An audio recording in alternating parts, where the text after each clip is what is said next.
दोस्तों स्वागत है आप सभी का आपके अपने यूट्यूब चैनल बी ए सेंटर में। जैसा कि हम आपको बोले थे कि हम लोग सेट वन के बाद सेट टू भी करने वाले, ठीक है। यहाँ पर हम लोग VU सेमेस्टर 5 के हिस्ट्री माइनर 1C का सेट टू के टॉप 50 MCQs क्वेश्चन को देखने वाले हैं। हम सेट वन में आपको 50 MCQs पहले ही करवा चुके हैं और इसके साथ साथ जो भी आपका 15 नंबर वाला क्वेश्चन आंसर है वो भी हम पहले से करवा चुके हैं। एक प्लेलिस्ट हम आप लोग के लिए सेपरेट बना दें, इसका लिंक आपको डिस्क्रिप्शन में मिल जाएगा। साथ में एक महासंग्राम वीडियो भी अपलोड कर दिया जिसका लिंक भी आपको डिस्क्रिप्शन में देखने को मिल जाएगा। तो जहां से आपको सुविधा हो जाता है आप प्लेलिस्ट की तैयारी कर सकते हैं या फिर महासंग्राम वीडियो से भी तैयारी कर सकते हैं। और अगर आप लोग को सेट वन और सेट टू का PDF चाहिए, ठीक है, अगर आप लोग को सेट वन और सेट टू का PDF चाहिए तो आप लोग कमेंट कीजिएगा और डिस्क्रिप्शन में व्हाट्सएप ग्रुप का लिंक है, वहां से जाकर के आप लोग व्हाट्सएप ग्रुप को ज्वाइन कर लीजिएगा। वहीं पर आपको PDF दे दे रहे हैं, ठीक है। जो PDF है अगर आप लोग कमेंट कीजिएगा तो वहां पर आप लोग दे देंगे PDF व्हाट्सएप ग्रुप में। यहाँ पर लोग देखते चलिए सेट टू का टॉप 50 MCQs को कि क्या क्या क्वेश्चन यहाँ पर इंपॉर्टेंट रखा हुआ है। पहला जो क्वेश्चन है वो है कुतुबुद्दीन ऐबक की मृत्यु किस खेल के दौरान हुई थी। कुतुबुद्दीन ऐबक की जो मृत्यु है वो किस खेल के दौरान हुआ था। वो हुआ था पोलो। इसको चौगान भी कहा जाता है। जब ये पोलो खेल रहा था या फिर जब ये चौगान खेल रहा था उस टाइम में घोड़े से गिर करके इसकी मृत्यु हो गई थी, ठीक है।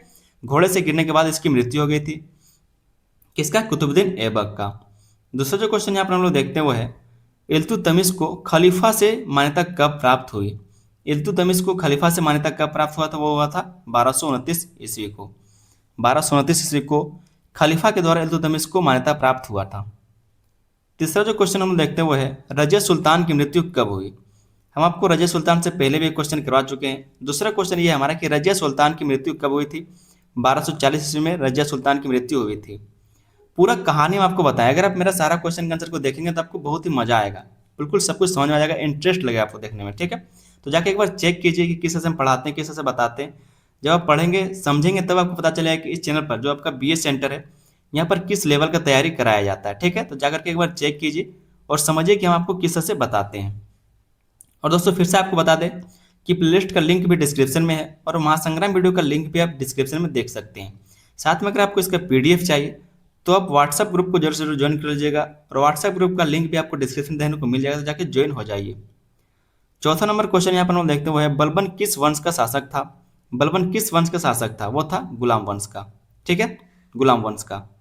हम लोग दूसरा देख लेते हैं वो है बलबन का राजत्व सिद्धांत किस पर आधारित था। जो बलबन का राजत्व सिद्धांत था वो किस पर आधारित था, वो था देवी अधिकार सिद्धांत, देवी अधिकार सिद्धांत। नेक्स्ट क्वेश्चन हम देख लेते हैं जो छठा नंबर क्वेश्चन है वो है जलालुद्दीन खिलजी की हत्या किसने की। जो यहाँ पर जलालुद्दीन लिखा हुआ है, अलाउद्दीन मत समझ लीजिएगा, जलालुद्दीन, ठीक है, मतलब जो खिलजी वंश का स्थापना करता है। तो जलालुद्दीन खिलजी की हत्या किसने की थी, वो क्या था, अलाउद्दीन खिलजी ने। अगर आप पद्मावत मूवी देखेंगे तो आपको ये चीज़ बहुत ही अच्छे से पता चल जाएगा कि जो अलाउद्दीन खिलजी है वही जलालुद्दीन खिलजी का हत्या करता है, उसको मार देता है, ठीक है। नेक्स्ट हम लोग देख लेते हैं यहाँ पर जो सातवां नंबर क्वेश्चन वो है अलाउद्दीन खिलजी ने देवगिरी पर पहला आक्रमण कब किया था। देवगिरी पर पहला आक्रमण इसने कब किया था, 1296 से किया था। हम आपको जब अलाउद्दीन खिलजी के बारे में पढ़ा रहे थे या फिर जब हम जलालुद्दीन खिलजी या फिर जब खिलजी वंश के बारे में बता रहे थे उस टाइम भी ये सारी चीज़ों को हम बता चुके हैं। नेक्स्ट क्वेश्चन हम देख लेते हैं जो 8वां नंबर क्वेश्चन है वह अलाउद्दीन खिलजी ने किस दुर्ग पर विजय प्राप्त की। किस दुर्ग पर विजय प्राप्त की, चित्तौड़गढ़ में, ठीक है। कहाँ पर, चित्तौड़ दुर्ग में इन्होंने क्या किया था, विजय प्राप्त किया था। और नेक्स्ट हम लोग क्वेश्चन देख लेते हैं अलाउद्दीन खिलजी के समय सबसे अधिक मंगोल आक्रमण किस सीमा से हुए। सबसे जो अधिक मंगोल आक्रमण हुए थे वो किस सीमा से हुआ था, उत्तर पश्चिम सीमा से हुआ था। उत्तर पश्चिम सीमा से हुआ था, मतलब जो आज के टाइम में सिंध तो अब नहीं रहा, जो पंजाब वाला क्षेत्र है, ठीक है, उस वहां से हुआ था। 10वां नंबर क्वेश्चन है कि गयासुद्दीन तुगलक का मकबरा कहाँ स्थित है, दिल्ली में स्थित है। गयासुद्दीन तुगलक का मकबरा कहाँ स्थित है, दिल्ली में। अधिकतर लोगों का जो मकबरा स्थित है वो दिल्ली में आपको देखने को मिलेगा, आगरा में कुछ का देखने को मिलेगा, ठीक है। तो इस तरह से 11 नंबर क्वेश्चन है कि मोहम्मद बिन तुगलक का मूल नाम क्या था। मोहम्मद बिन तुगलक का मूल नाम क्या है, जूना खान। जब हम आपको हिस्ट्री पढ़ा रहे थे, 15 नंबर क्वेश्चन जब करवा रहे थे उस टाइम हम सब कुछ आपको डिटेल में बता चुके हैं। 12 नंबर क्वेश्चन है आपका कि राजधानी परिवर्तन योजना किस शासक से संबंधित है। राजधानी परिवर्तन योजना किस से संबंधित है, मतलब दिल्ली को दौलताबाद में किसने ट्रांसफर करवाया था, वो कराया था मोहम्मद बिन तुगलक ने। किसने कराया था, मोहम्मद बिन तुगलक ने करवाया था। 13 नंबर क्वेश्चन है कि फिरोज शाह तुगलक ने कितने अशोक स्तंभ दिल्ली मंगवाए। इसने क्या किया था, जितने भी अशोक स्तंभ है उसको दिल्ली मंगवा लिया था। तो कितने अशोक स्तंभ इसने दिल्ली मंगवाए थे, वो थे 2। ठीक है, 2। और ये बहुत सारे अशोक स्तंभ के बारे में इसने छानबीन करवाया था। 14 नंबर क्वेश्चन है कि फिरोज शाह तुगलक ने किस नगर का विकास किया। फिरोज शाह तुगलक ने किस नगर का विकास कराया था। हाँ, आपको शुरू में बताए थे जब सेट वन कराए थे उसी टाइम की, फिरोज शाह मतलब फिरोजाबाद। ठीक है, फिरोज शाह मतलब फिरोजाबाद। नेक्स्ट क्वेश्चन हम देख लेते हैं, वो है बहलोल लोदी किस जाति का था। जो बहलोल लोदी है वो किस जाति का था, वो था तुर्क अफगान। क्या था, अफगान जाति का। ठीक है, अफगान जाति का वो था। 16 नंबर क्वेश्चन यहाँ पर हम लोग देखते हैं, वो है सिकंदर लोदी ने किस नगर को राजधानी बनाया। सिकंदर लोदी ने किस नगर को राजधानी बनाया था, वो था आगरा। इसने आगरा को राजधानी बनाया था अपने देश का, फिर कह सकते हैं भारत का। 17 नंबर क्वेश्चन है कि प्रथम पानीपत का युद्ध किन के बीच हुआ। जो प्रथम पानीपत का युद्ध हुआ था वो किन किन लोगों के बीच में हुआ था, किन किन शासकों के बीच में हुआ था। तो हुआ था बाबर और इब्राहिम लोदी के बीच में। ये चीज़ हम आपको कई बार बता चुके हैं, तो आसान क्वेश्चन है। और इसी तरह से रिव्यू में आपका आसान आसान क्वेश्चन पूछा जाता है, ज़्यादा टफ क्वेश्चन नहीं रहता है। 18 नंबर क्वेश्चन है कि बीजक किसकी रचना है। बीजक मतलब क्या होता है, जो भी कबीरदास के द्वारा जितनी रचनाएं की गई हैं और कबीरदास की जितनी भी रचनाएं की उनका जो संग्रह है उसी को बीजक कहा जाता है। ठीक है, यहाँ पर क्वेश्चन पूछ दिया कि बीजक किसकी रचना है, वो है कबीरदास जी की। किसकी, कबीरदास जी की, क्योंकि कबीरदास के द्वारा जितनी भी रचनाएं की गई उनके पूरे संग्रह को ही बीजक कहा जाता है। 19 नंबर क्वेश्चन की रिहला के लेखक कौन है। ये चीज़ आपको बता चुके थे। जो रिहला के लेखक है वो इब्न बतूता है, क्योंकि ये यहाँ पर घूमने के लिए आए थे। कहाँ से आए थे, मोरक्को से। ठीक है, मोरक्को से यहाँ पर घूमने के लिए आए थे। 20 नंबर क्वेश्चन है कि तारीख ए फिरोज शाही किसने लिखी। तारीख ए फिरोज शाही किसने लिखा था, जियासुद्दीन बर्नी ने ये लिखा था। अगला जो क्वेश्चन हम देखते हुए है ख्वाजा मोइनुद्दीन चिश्ती की दरगाह कहाँ है, वो है अजमेर में। ये चीज़ें आपको सेठों ने बता चुके थे। 22 नंबर क्वेश्चन है कि गुरु नानक का जन्म किस स्थान पर हुआ था, वो था तलवंडी में। गुरु नानक का जन्म कब हुआ था ये भी आपको बता चुके हैं, कहाँ पर हुआ, तलवंडी में हुआ, ये भी आपको बता दिए। साथ में ये भी देख लीजिए कि 2.5 दिन का झोपड़ा कहाँ स्थित है, अजमेर में स्थित है। किसके द्वारा बनाया गया, ये भी क्वेश्चन हो सकता है। 24 नंबर क्वेश्चन हमारा है कि कुतुब परिसर किस शहर में स्थित है। जो कुतुब परिसर है, जब कुतुब मीनार आपको दिल्ली में देखने को मिलता है, तो जो कुतुब परिसर है वो कहाँ पर देखने को मिलेगा, दिल्ली में मिलेगा। तो कुतुब मीनार पूछे या फिर कुतुब परिसर पूछे, एक ही बात है, दिल्ली आपको आंसर करना है। 25 नंबर क्वेश्चन हमारा कि दिल्ली सल्तनत का अंतिम शासक कौन था। फिर से वही क्वेश्चन, इब्राहिम लोदी। दिल्ली सल्तनत पूछ रहा है तो मतलब इब्राहिम लोदी सबसे अंतिम शासक हो जाएगा। 26 नंबर क्वेश्चन है कि दिल्ली सल्तनत का प्रथम अफगान वंश कौन था। दिल्ली सल्तनत का प्रथम अफगान वंश के बारे में पूछा जा रहा है, वो है लोदी वंश। ये कहाँ का था, ये अफगान का था। अफगान वंश पूछा जा रहा है, ऐसा नहीं कि दिल्ली सल्तनत का पहला वंश पूछा जा रहा है, दिल्ली सल्तनत का अफगान वंश पूछा जा रहा है। ठीक है, तो वो था लोदी वंश। 27 नंबर क्वेश्चन कि बहलोल लोदी ने किस वंश का अंत किया। बहलोल लोदी के द्वारा किस वंश का अंत किया गया था, वो है सैयद वंश का। आपको शुरू में बता चुके थे कि दिल्ली सल्तनत में 5 वंश हुए थे और पांचों में से जो बहलोल लोदी मतलब कैसे जो लोदी वंश है उसने सैयद वंश का खात्मा किया था, सैयद वंश को खत्म किया था। 28 नंबर क्वेश्चन में देखते हुए इब्राहिम लोदी की मृत्यु किस वर्ष हुई थी। ये तो वही बात हो गया कि इब्राहिम लोदी की मृत्यु कब हुई थी, इब्राहिम लोदी कब मरा था, फिर इब्राहिम लोदी आखिरी युद्ध कब हारा था, बाबर ने पहला युद्ध कब जीता था पानीपत का। सब एक ही क्वेश्चन है, वो है 1526। इब्राहिम लोदी और बाबर से रिलेटेड है। ठीक है, 29 नंबर आपका क्वेश्चन है कि अमीर खुसरो को किस नाम से जाना जाता है।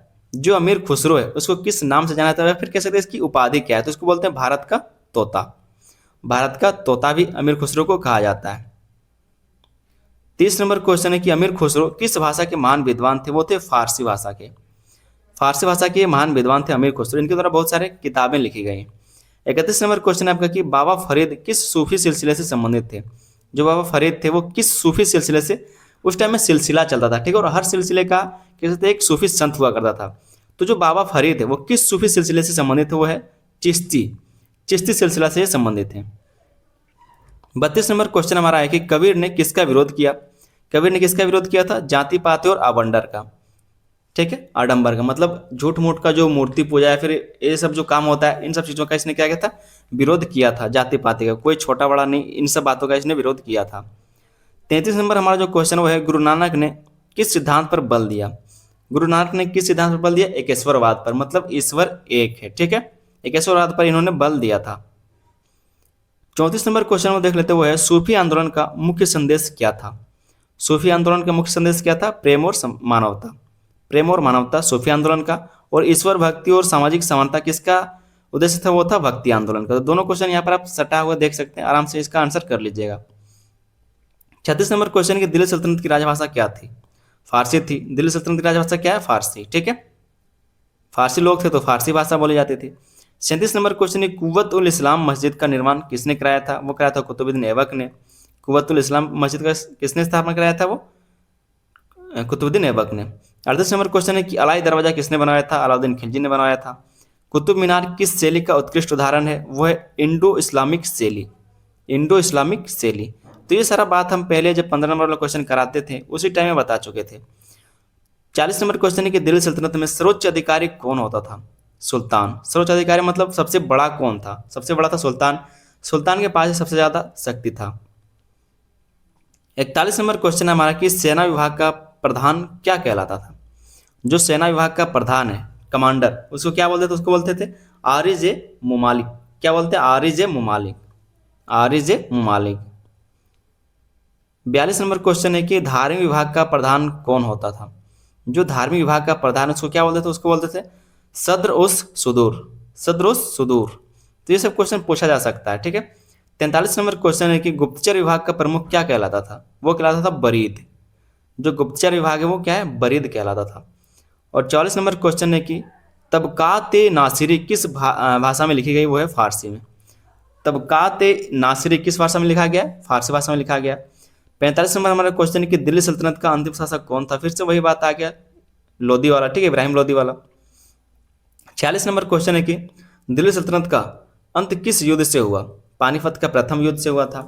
तो एक ही क्वेश्चन को अलग अलग तरीके से पूछा जा सकता है। 47 नंबर क्वेश्चन है कि दिल्ली सल्तनत का अंत किस वर्ष हुआ, 1526 ईस्वी में। तो एक ही क्वेश्चन को घुमा के 4-5 तरीके से दे सकता है। 48 नंबर क्वेश्चन है कि दिल्ली सल्तनत के बाद किस साम्राज्य की स्थापना हुई, मुगल साम्राज्य की स्थापना हुई। नेक्स्ट क्वेश्चन हम देखेंगे वहां पर कि दिल्ली सल्तनत का शासनकाल लगभग कितने वर्षों तक का था। जो दिल्ली सल्तनत है उसका शासनकाल लगभग कितने वर्षों का था, 320 साल। मतलब अंदाजा लगा 1206 से लेकर के 1526 ईस्वी तक, उतने समय तक था। और आखिरी जो क्वेश्चन यहाँ पर हम देखेंगे वो है दिल्ली सल्तनत का काल किस अवधि को माना जाता है, ये 1206 से लेकर के 1526 ईस्वी तक का। तो मेन जो इंपॉर्टेंट क्वेश्चन वो यही सब है, सारे ये सब क्वेश्चन पूछा जाता है। उम्मीद करते हैं कि ये वीडियो आपको अच्छा लगा होगा। अगर आपको ये वीडियो अच्छा लगा तो वीडियो को लाइक जरूर कर दीजिएगा और अपने दोस्तों में इसको शेयर भी जरूर कर दीजिएगा, ठीक है। वीडियो को लाइक कर दीजिए, अपने दोस्तों में शेयर कर दीजिए। सबसे ज़्यादा जरूरी है आप लोग चैनल को सब्सक्राइब कर लें, चैनल को सब्सक्राइब कर लें। और अगर आपको इसका पीडीएफ चाहिए तो आप लोग व्हाट्सएप ग्रुप को ज्वाइन कर लीजिएगा, लिंक आपको डिस्क्रिप्शन में मिल जाएगा। व्हाट्सएप ग्रुप को ज्वाइन कर लीजिए और कमेंट कीजिएगा कि हमको पीडीएफ चाहिए, ताकि हम समझ सकें कि कितने लोगों को पीडीएफ चाहिए, और उस तरह से हम पीडीएफ जो है व्हाट्सएप ग्रुप में डाल देंगे।